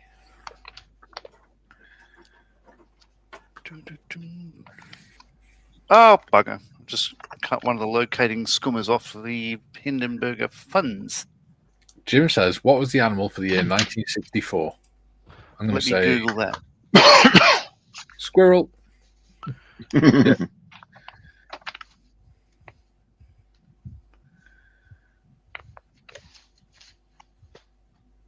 Oh, it's dog? Oh, no. 1964, the dragons, specifically the wood dragon. Hmm. The wood dragon. It had, possessed the dragon's strength, ambition, and charisma, and added traits of adaptability and creativity from the wood element. Mm. So what type of dragon is 88 then? Okay. Big wussy dragon. Holy. 88. Whiny wussy dragon. The year of the dragon, specifically the Earth Dragon. Nice. Cool. Those born in the year are considered ambitious, smart, and hardworking. No, are you sure you're born in 1988? Yes. Strong, independent, confident, charismatic. Oh, Well, 2 out of 10 ain't bad. I'm strong and independent and pig-headed. Jimmy says, what was the Maybe and Glyndŵr thought they were doing in the 1970s? Being fire sheep. I don't. What is that? The Maben Glyndŵr. What is that? They were a Welsh terrorist organisation in the 70s. Oh, really? Yeah, they were fed up with the Being Welsh. I understand. they're fed up with the English politicians controlling Wales and Wales not really having a say in Parliament and stuff. Oh. They're fed up with the fact that they kept kicking entire villages out of their homes in Wales so that they could flood the valley to make reservoirs to feed England. So they started going around. They go to the construction sites and stuff and blow up the vehicles, and then they go to the tax office, which were English, so they'd blow up the tax offices and things. So they sound to me like the guards that are in Monty Python the Holy Grail. Remember when, I think it's John Cleese runs past the guards and they just go, hey, because 1500s or whatever, you've been persecuted. They only realised in the 80s. Yeah. Yeah. Wow. Yeah, they just started fighting back because there's a stint in the 50s, 60s, and 70s where they just there's a few villages that just got completely evacuated. They just said, right, we're buying your house whether you like it or not, even though your family's been on this land for hundreds of years, because we want to flood this valley and make it into a reservoir to feed Liverpool or Manchester and whatever. Well, and then it turned out that because it was the last one, I think it's the last one that they did, they evacuated the whole town, the whole village and everything, kicked them all out, flooded it, made the reservoir, and then it turned out that Liverpool never needed the extra water in the first place. That's hilarious. It wasn't for them. Did they a fell Welsh for it. person. They fell for it. Yeah. Well, they didn't really have much choice. It was compulsory purchase.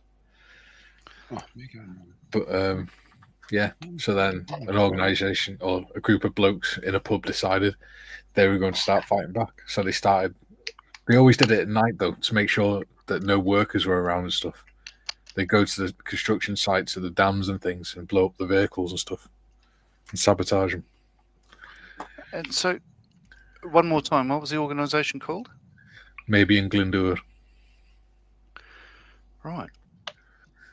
Okay, so I've learned something new today. Arse flaps and compulsory acquisition of lakes, future lakes. Yeah, there's a really good video about it actually on YouTube. You'd probably find it quite interesting, John.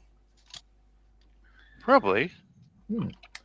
I've been watching videos about serial killers and stuff. It's been, maybe I need a break from that because I'm starting to get some cravings. Yeah. No, not really. Patrick says Dragon Jim. Yeah, there you go. Nice for his dragon. Jim says, so I have some Welsh in me. Very good. And he says hello to Patrick. Patrick says, good day, Jim. Oh, cripes. And Julian says, maybe in Glyndŵr it means son of Glyndŵr. Glyndŵr was a self-styled Prince of Wales, dragging parrot fleas into history. Yeah. Dragging parrot fleas into history? Yeah, politics. It's what Julian says instead of politics. Okay. Yes, he was the last. According to Welsh mythology, he was the last Prince of Wales. Or the last true Prince of Wales. Yeah, I get that. Yeah, because, yeah. Tiff says, I'm back and I apologise. For being back? Yeah. As well you should. No. Oh, yeah, I didn't realise. Hang on, let's go back a sec. Sham King. Not seen that name before. Sham King. Yeah. Hello, Dragon. welcome, Sham King Dragon person. E4. Would that be? That's an American private, I think. American private first class, maybe, or specialist. E4, yeah, it's LAC, yeah, that sort of. Yeah, it's a specialist.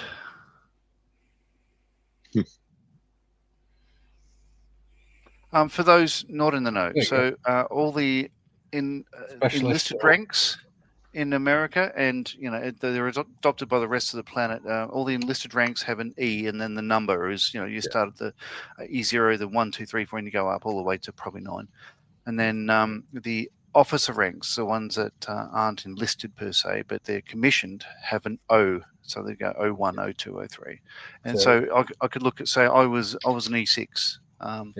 And regardless of what is on your shoulder or on your arm or whatever, if you got that written on you somewhere, then everyone knows what rank you are and how to treat you.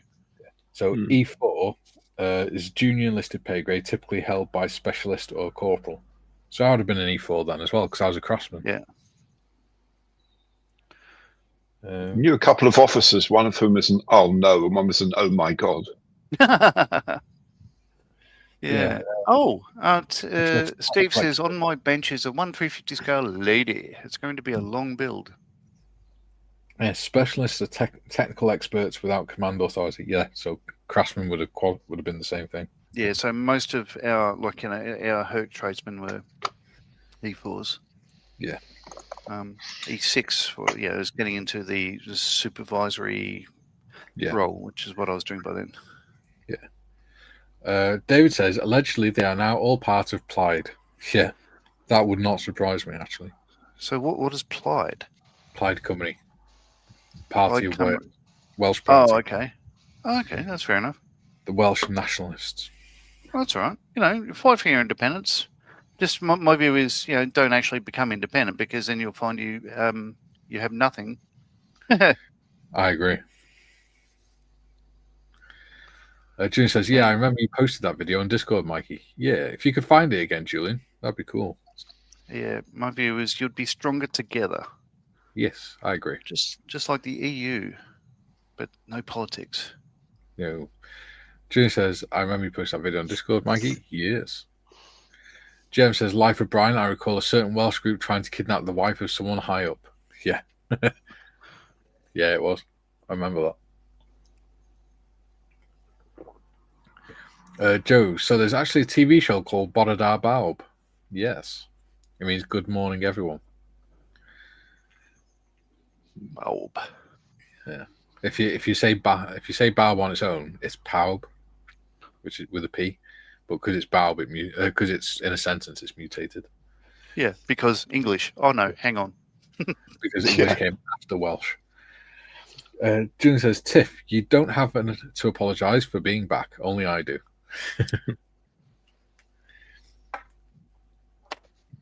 Woohoo! Oh god, that song's in my head. June says, not that fine. Well, yeah, Blur. Song number 2. That's the one. Excellent. We had our own version of Fireman Sam, which was Sam Tan. Oh yeah, he's a great guitarist. Oh yeah. Yeah, he's done some stuff. Tiff says, I was apologising for disappearing. It was an unexpected call. It's all right. we'll let you off. We won't dock you any hobnobs.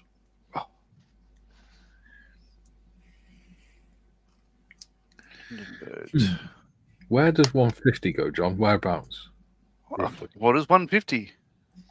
In step 39. 39. God, make me turn the page. Cripes. 150. 150? Oh. Yeah, top right on step 39. Well, just there. That's handy when you're looking at it, showing us the wrong page. Yeah, just there. No, just, it looks like it lines up with, the gun muzzle. Is it just above it, is it? Or rather, just below it? Let me grab the 48 scale scummer and show you Good a idea. equivalent. Good idea. Gino says, you look tired, Gary. Are you okay? I'm fine. Didn't sleep. I haven't slept well for a few days, but I'm okay. I'm all right. There we go. So I'll be cool. I don't know what they call it. It'll be a forward-looking infrared targeting acquisition sort of system or whatever. They'd have a name for it, but just pretty much line it up beside the landing gear door and just after the muzzle. Mm-hmm. Okay, cool. Nice. Yeah, Thank you. That's the main thing to look at is it'll clear the doors when they're open. Maybe. Yeah. The seam between the two panels. Cool. Mm-hmm. June says, I think it's this video, Mikey. I don't know because all I can see is a link. I'll look now. Yeah, you were talking earlier about refueling probes. I was chatting some years ago now to a guy who used to fly Buccaneers. And he said probably the worst day he had in his office ever was he was on an RF Buccaneer pilot, and he was flying out of Lossy out over the North Sea doing a simulated missile strike against an oncoming naval formation. Right.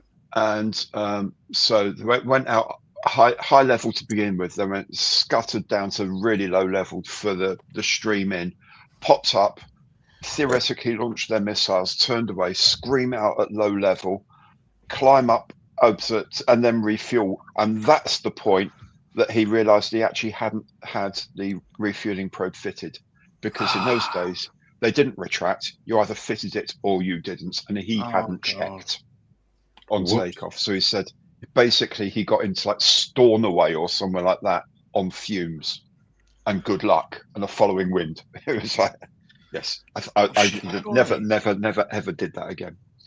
Surely that would be the maintenance co-ord's responsibility for assigning an aircraft fit for task. Yeah, but then he signs for it when he comes up to the aircraft. They just, there you go, right, sign there. Yeah. Thank you very much, sir. Thank you very much. And up he hops. There we go. And the other good use I saw was that transatlantic air race thing they did in about 74 that the Harrier was involved with. Yes, they took off from Paddington and then refueled several times in midair. Then when they got to the other side, they didn't have a ladder, so the pilot just sort of popped the hood back and sort of swung out, jumped down, on the refueling probe and dropped to the floor, almost broke his ankle, and then onto a motorbike. But yeah, wow. Yeah, that was. I've seen the footage of that. That's mighty impressive. Like, what a way to sell an aircraft. I might have been about 1969 thinking about it. Yeah, it's about that, yeah. Yeah. Like, you can get I think Larry does a kit of it. I think it's got it taken over from Paddington on the front box art from memory. Because it was like the top of the post office tower to the top of the Empire State was the race, or something. The Harrier did really well because it could park really close to both, rather than using conventional airfields. Yeah, sounds. Yeah, that would have been. I would have been watching that on the news and following it closely because it sounds fantastic. Yeah. Where's my Boz pod? There we are. Let's glue. I'm going to glue. What have we got left? 10 minutes. So time to just glue a couple of. I've sent you that link that Julian's putting, John. It's for the video about that Welsh military. Very good. Cool. Right. Yeah, very interesting. The other thing he mentioned, actually, he lost a friend who had an accident in a Buccaneer, at low level because the outer wing separated. Oh. Which was kind of unusual because, you know, I remember being told that basically they didn't manufacture them, they just carved them from a single piece of dural. So they're pretty tough things. And what happened, and a reason why in the Gulf you see them parked with the wings up, when there's tons of room, is that if you just fly them with the wings out all the time and never cycle the wing fold, there's a couple of joints that don't get lubricated correctly. So he was pulling this really high G turn, and this joint failed because it hadn't had the correct lubrication. It got some corrosion in it, and the outer wing fell off. And at that level, you haven't got a hope. And so thereafter, RAF Bucks always parked with the wings folded up because it's cycled to that lubrication sequence. Apparently. Well, we with our Hornets, we'd never, because we didn't park on carriers, we'd never really cycle the outer wings, the wing fold. We did once, because it was to SU hangar. They put some cupboards on the side of the hangar, so to park in the middle spot, instead of having like 3 aircraft across, you can get say 2.5. So you can get the center aircraft in the hangar if you fold the wings. So what would happen is occasionally we'd fold the wings, park it there, and then whatever servicing later on, we'd move it back out, go to lower the wings. It doesn't work. And it takes about 3 weeks to fix because you have to saw through about 120 odd wires and re-terminate them and take off the leading edge and the lefts, as they call them, the leading edge flaps. And big pain in the ass job. But we generally wouldn't cycle them because you couldn't guarantee it would go down again. That 142 makes no sense. Except 39. Yeah, the lens. Yeah, the shape of it on the sprue is nothing like the shape in the diagram. Correct.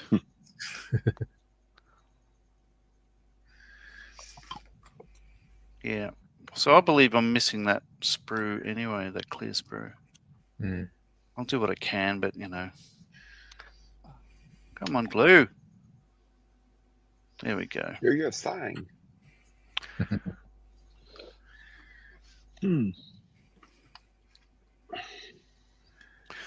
Oh, okay. Oh, okay. So Foo Fighters have announced they're going to be playing in Newcastle next year. So at Fort Scratchley, which is like a big sort of defensive fort that was built for the which war was it? The one with the charge of the Light Brigade and Crimea, yeah, for the Crimean War. They built a fort at Newcastle to protect it. Of course they did.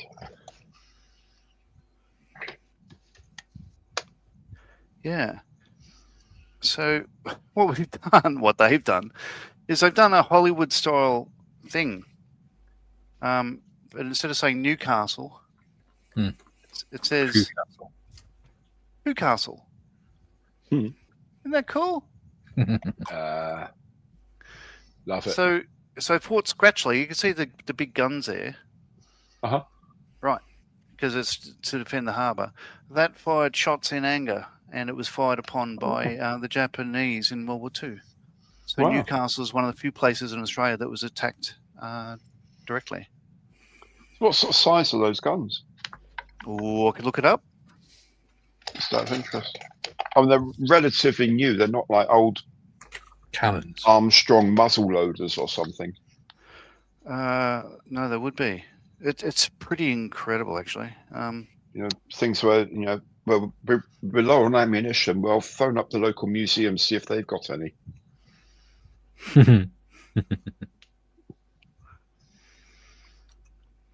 Gold Dad's Army on them. Yeah. Fort Scratchley, 6-inch Mark 7 guns. Fort Scratchley, Newcastle, historic 1880s coastal fort famous for its 6-inch Mark 8 guns, which famously returned fire on Japanese submarine 942. Excellent. Yeah. That's going to upset a submarine, isn't it? Because, submarine pops up. You think, okay, well, here we are. We can take a little pot shot of those chaps up there. They ain't going to have anything. With your like 4-inch gun on your front of your sub, and then these like massive 6-inch things. So, we may have miscalculated here, gentlemen. Dive, I believe, in Japanese, obviously. Jim says, I lost a refuel probe in flight aboard RN Royal Navy Buccaneer. It went with the forward half of the aircraft after the wingman cut us in half. First ejection experience. Holy crap. Okay, you win. Ouch. That's going to hurt. Graham Ball says, good afternoon all. Hello, Graham. Hello, Gra. Damn. It's going to be a very weird looking sensor.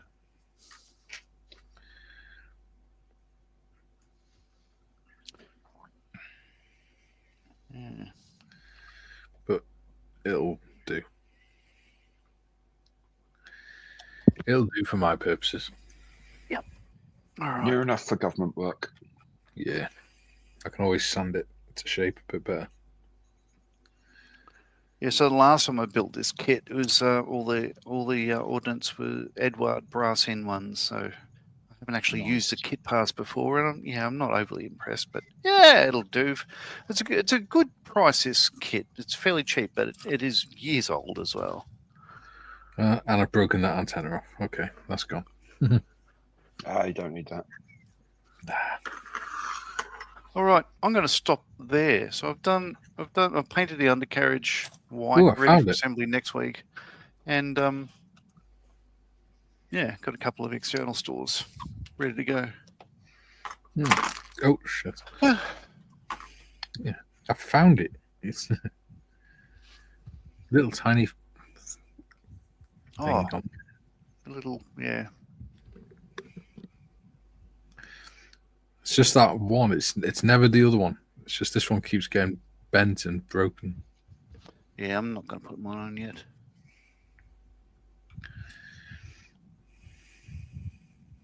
Yeah.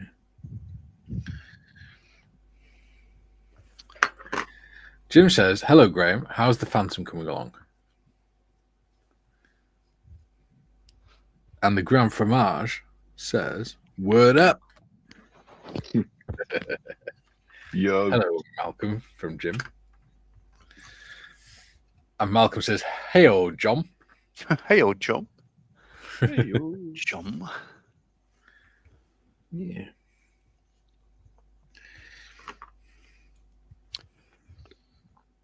Right. That's not going to look right. I'm fussing so much over that. I'm getting tempted just to take these two antennas off the top and then just sand it down. So it's clean. I just pretend they never existed.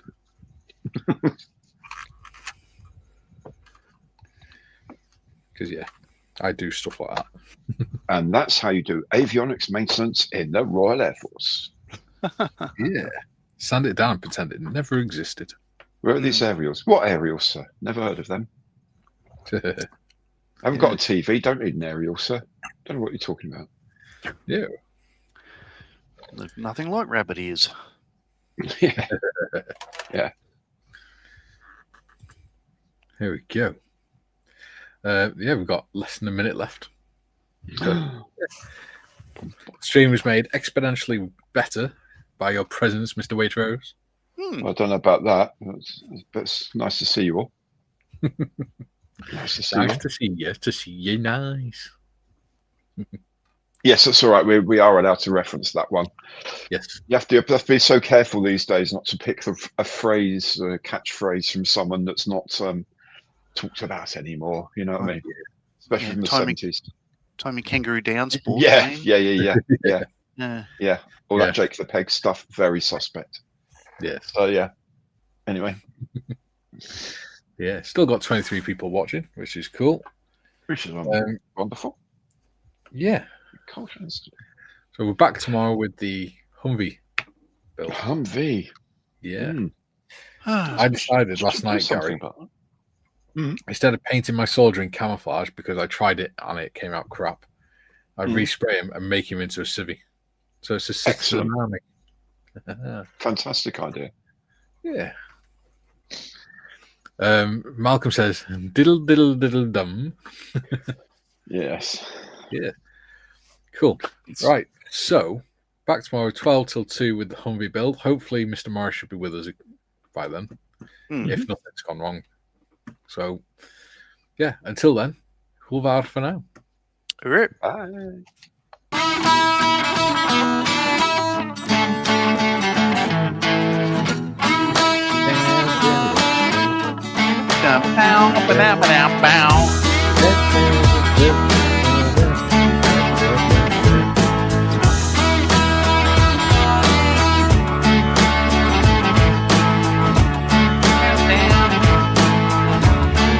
Down.